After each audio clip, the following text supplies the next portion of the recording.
नमस्कार, हर्ष न्यूज की तेज गति वाली बुलेटिन छत्तीसगढ़ रफ्तार में आपका स्वागत है।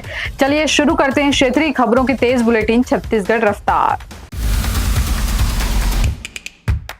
शहर के प्रमुख पर्यटन और मनोरंजन स्थलों में शामिल तेलीबांधा तालाब में एक बार फिर मछलियों के मरने का मामला सामने आया है। तालाब के किनारों पर मरी मछलियां दिखाई दे रही हैं, जबकि पानी में फेन बनने और तेज बदबू से लोगों में चिंता भी है। लोगों का कहना है कि तालाब की नियमित सफाई कई महीनों से बंद है, जिसके कारण जलकुंभी फैल रहे हैं और पानी की गुणवत्ता लगातार खराब हो रही है।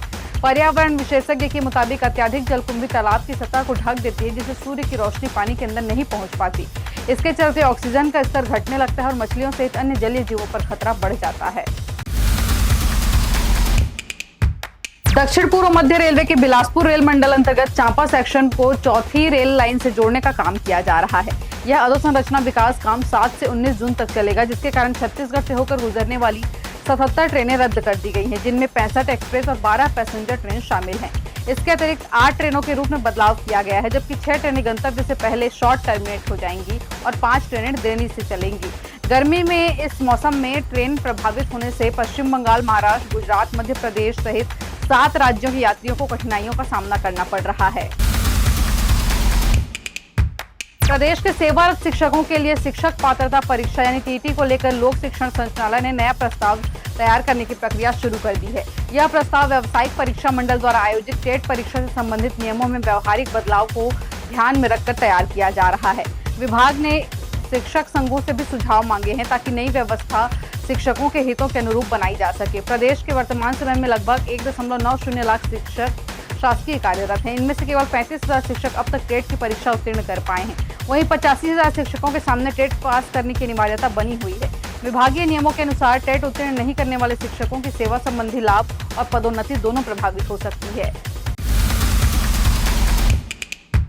छत्तीसगढ़ के दुर्ग जिले के धमधा इलाके में इस बार पपीता किसानों की मेहनत बर्बाद हो गई। पिछले साल अच्छे दाम मिलने के बाद किसानों ने बड़े पैमाने पर पपीते की खेती की थी, लेकिन इस बार बाजार में दाम गिर गए। मौसम की मार झेल रहे थे पहले से ही, और अब पेट्रोल डीजल की संकट की वजह से ट्रांसपोर्ट रुक गया। पपीते की सप्लाई वेस्ट बंगाल और दिल्ली तक होती थी, वह फसल लोकल मार्केट तक सीमित रह गई है, मंडियों तक नहीं पहुंच पाई। इलाके में फूड प्रोसेसिंग यूनिट भी है, लेकिन किसानों का कहना है कि यूनिट बेहद कम कीमत पर फसल मांग रही थी, जिससे तोड़ाई, मजदूरी और ट्रांसपोर्ट का खर्चा नहीं निकलता। मजबूरी में किसानों को बाजार में 4 से 5 रुपए किलो में पपीता बेचना पड़ा। अब हालात ये हैं कि 1.5 रुपए किलो में भी खरीदार नहीं मिल रहे हैं। नई फसल लगाने का समय आ गया है। ऐसे में कई किसानों ने तैयार फसल पर ट्रैक्टर चला दिया।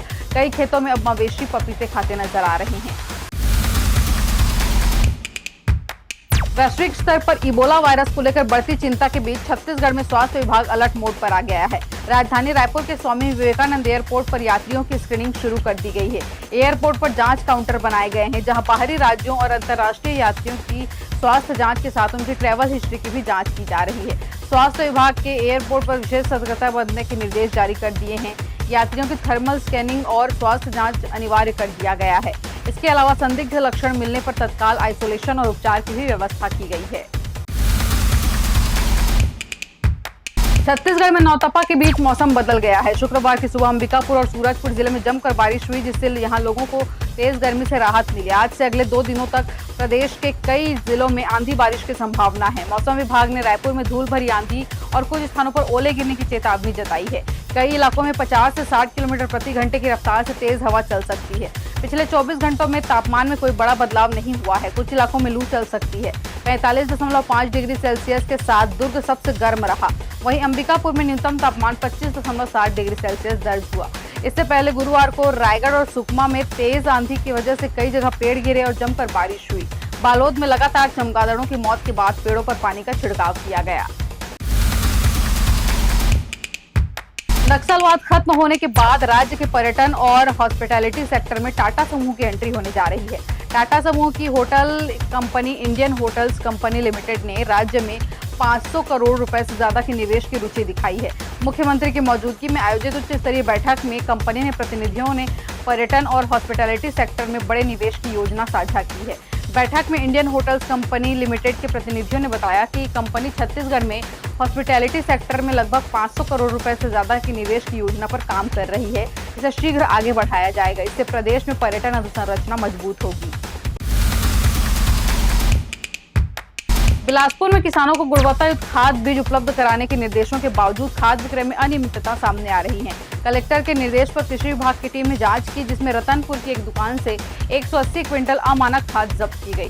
कृषि विभाग की टीम ने सेवा सहकारी समिति चपोरा, महेश्वरी कृषि केंद्र Ratanpur, messrs Gupta grain merchant Ratanpur, सेवा सहकारी समिति रतनपुर और उन्नत कृषि सेवा केंद्र रतनपुर की जाँच की। इस दौरान कई प्रतिष्ठानों में अभिलेखों और भंडारण संबंधी अनियमितताएं पाई गई, जिसके बाद संबंधित संस्थाओं और विक्रेताओं को कारण बताओ नोटिस जारी किए गए हैं। मुख्यमंत्री विष्णुदेव साय ने प्रधानमंत्री आवास योजना ग्रामीण के अंतर्गत छत्तीसगढ़ सहित 12 राज्यों को 10,021 करोड़ रुपए से ज्यादा की मदद सैंक्शन जारी किए जाने का स्वागत किया है और इसे गरीब कल्याण, सम्मानजनक जीवन और अंत्योदय के संकल्प को नई मजबूती देने वाला महत्वपूर्ण निर्णय बताया है। मुख्यमंत्री ने कहा कि प्रधानमंत्री नरेंद्र मोदी के नेतृत्व में हर गरीब को पक्का घर का संकल्प तेजी से धरातल पर साकार हो रहा है और यह निर्णय ग्रामीण गरीब परिवारों के जीवन में सकारात्मक बदलाव लाने वाला सिद्ध होगा। साय ने कहा कि प्रधानमंत्री आवास योजना ग्रामीण केवल आवास निर्माण की योजना नहीं है, बल्कि यह गरीब परिवारों के जीवन में सम्मान, सुरक्षा और आत्मविश्वास का नया आधार निर्मित करने वाली परिवर्तनकारी पहल है। पक्का घर किसी भी परिवार के लिए केवल एक छत नहीं, बल्कि सुरक्षित भविष्य, बेहतर जीवन और सामाजिक गरिमा का मजबूत आधार माना गया है। छत्तीसगढ़ रफ्तार की आज के बुलेटिन में फिलहाल इतना ही। अपने आसपास की खबरों से जुड़े रहने के लिए बने रहें हर्ष न्यूज के साथ। नमस्कार।